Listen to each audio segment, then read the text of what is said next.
Daawwattootaa fi dhaggeeffattoota qophii keenya akkam jirtu nagaa keessan isiniin jecha oduu yeroo kanaaf qabnu isin dhageessisnaa aga xumuraatti nu hordofaan affeerraa keenya. Sagantaan galmee barattoota kutaa 6ffaa fi 8ffaa akkasumas kutaa 12ffaa bara 2018 kan beekame ta'uu fi qaama galmeessuuf leenjiin kennamu ibsame. Guraandhala 2018 galmeen barattoota qormaata naannoo kutaa 6ffaa fi 8ffaa akkasumas barattoota qormaata biyyaalessaa kutaa 12ffaa fudhatan guyyaan galmee fi qaama isaan galmeessuuf guyyaa leenjiin kennamuuf biiroon barnoota Oromiyaa beeksiseera. Haaluma kanaan barattoota qormaata biyyaalessaa kutaa 12ffaa bara 2018 fudhataniif guraandhala 16 haga bitootessa 10 bara 2018 barattoota qormaata naannoo kutaa 8ffaa bara 2018 fudhataniif bitootessa 1 hanga bitootessa 15 2018 barattoota qormaata naannoo kutaa 6ffaa bara 2018 fudhataniif bitootessa 16 hanga bitootessa 30tti kan gaggeeffamu waan ta'eef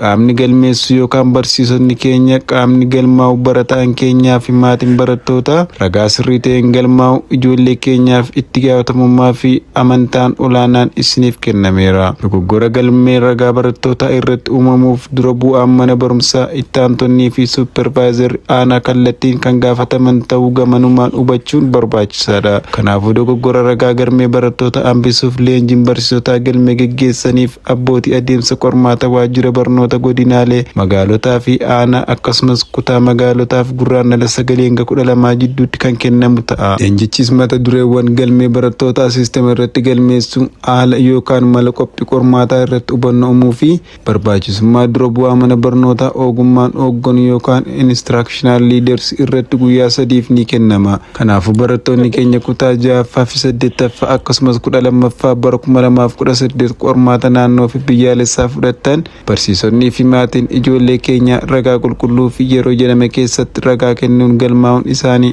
akka hordofaniif deeggartan dhaamsa biiroo barnoota Oromiyaati. Qormaata naannoo fi biyyaalessaa fudhachuuf qophaa'uun dura ragaa sirrii mirkanaa'aa fi yeroon kenname keessatti galmaa'uun qormaata jalqabaati.